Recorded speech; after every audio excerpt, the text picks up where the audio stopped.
UPTGT exam के लिए ये कुछ famous writer, artist and painters हैं। 3 नाम लिखे हैं।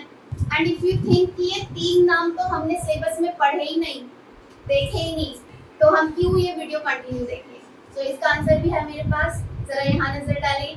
ये है 2021 का यूपीटीजीटी का क्वेश्चन पेपर का एक कटिंग है और जरा ये 125 नंबर का क्वेश्चन है, सबसे लास्ट का। इसमें क्या लिखा है? अति यथार्थवाद को इसका नाम और घोषणा पत्र किसने दिया? और 4 ऑप्शन दिए हैं और इन 4 ऑप्शन में ही इन तीनों के ये नाम दिए गए हैं, राइट? आंसर जो है इसका वो है एंड्रे ब्रेटन। अब ये एंड्रे ब्रेटन अगर आप पहली बार सुन रहे हैं तब तो ये आपको वीडियो देखना बनता ही है। अब आंसर है एंड्रे ब्रेटन, लेकिन बाकी के जो 3 ऑप्शन हैं इसका मतलब ये नहीं कि इन्होंने कुछ अचीव नहीं किया है। ये भी फेमस राइटर हो सकते हैं, पेंटर हो सकते हैं। इनकी भी कोई सी भी एक फेमस पेंटिंग का नाम या बुक का नाम आपसे पूछा जा सकता है। इसलिए बाकी के जो 3 ऑप्शन हैं इनको भी हमें इग्नोर नहीं करना है। तो अगर आपने यूपीटीजीटी का जो सिलेबस है वो स्टडी किया है और उसमें आपको ये नाम नहीं मिले हैं, नहीं दिखे हैं, so don't worry, I am here to help you out. इसी तरह आपको तैयारी करनी है, पुराना क्वेश्चन पेपर उठाना है, एक एक क्वेश्चन आपको ध्यान से देखना है कि वो किस एरिया से लिया गया है और फिर उसके बारे में थोड़ा सा और डिटेल आपको पढ़ करके जाना है। इसी तरह तैयारी होती है भाई, पुराने क्वेश्चन पेपर उठाओ और उन्हें पढ़ो। सो आई होप अब आपको इसका जवाब मिल गया होगा कि हम ये वीडियो क्यों देखें। तो ये तीनों फेमस राइटर हैं, आर्टिस्ट हैं, पेंटर हैं। इन तीनों के बारे में कुछ इंपॉर्टेंट पॉइंट्स हैं जो मैं हाईलाइट करने जा रही हूँ। So without skip this video, watch till the end. बाहर से शोर आ रहा है, so please do ignore it. So number 1 is Andre Breton. Andre Breton कौन है? First point, he is a French writer and poet. ये एक फ्रेंच लेखक हैं और कवि भी हैं। Clear? He is founder of what? इन्होंने क्या फाउंड आउट किया है?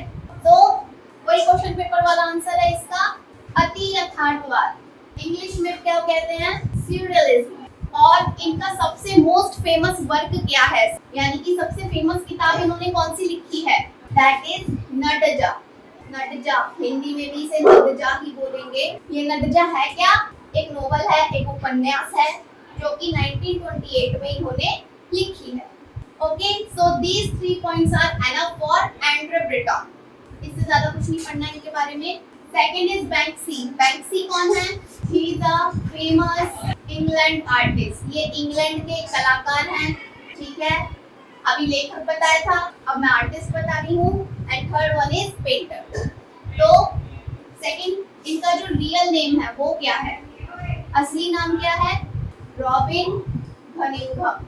हिंदी में भी यही सेम नाम होगा, इंग्लिश में लिखने में थोड़ा इजी रहता है, so I am writing name in English. Third is, ये कलाकार किसके लिए फेमस है? आखिर इन्होंने ऐसा क्या किया जिसके लिए फेमस है, जिसके लिए इनका नाम तो आपके क्वेश्चन पेपर में छपा हुआ है। So famous for anti authoritarian art. Hindi में कहते हैं सत्ता विरोधी कला।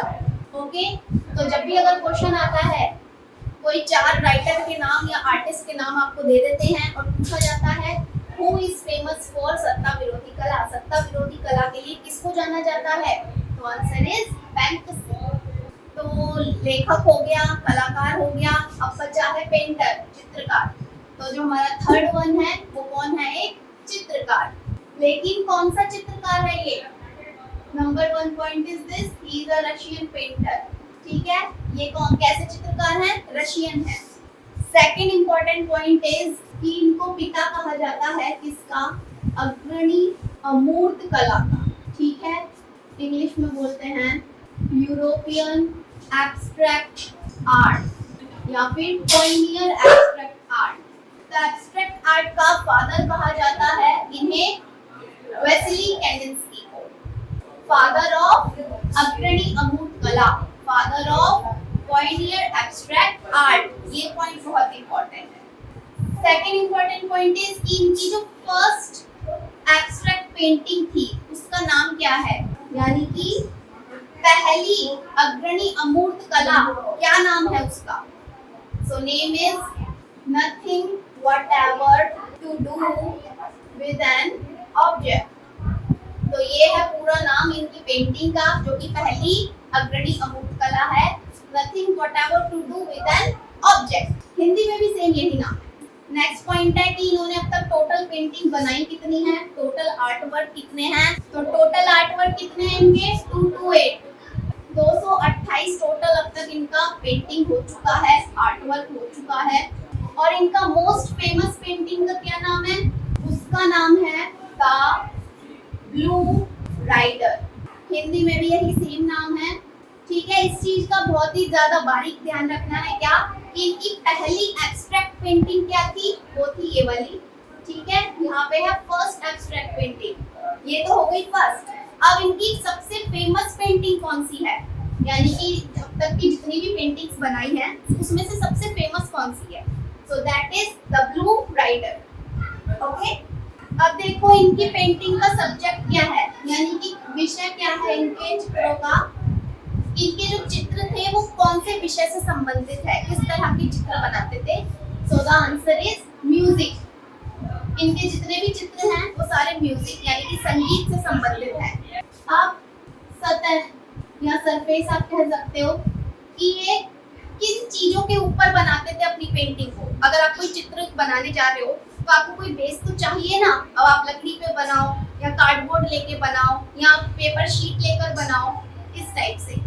तो ये किन चीजों पे बनाते थे अपने चित्र, कैनवास बोर्ड पे, ग्लास पे यानी कि शीशे पे, प्लाईवुड और वुड यानी कि लकड़ी पे, और कॉम्प्रेस्ड बोर्ड। ऑलराइट, तो इन चीजों पे ये अपने चित्रों को बनाते थे। So that's all about this famous Russian painter.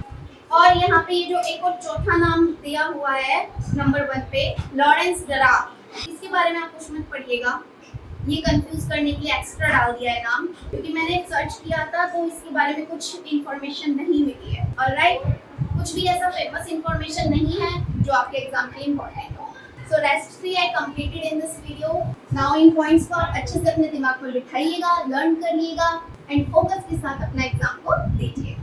And UPTGT की मैंने पूरी एक सीरीज रेडी कर रखी है, प्लेलिस्ट बना रखा है सारी वीडियोस का, वो आपको डिस्क्रिप्शन बॉक्स में मिल जाएगा, चेक करें और सारे टॉपिक्स को आप स्टडी कर सकते हैं। So now see you in the next one. Take care and bye bye.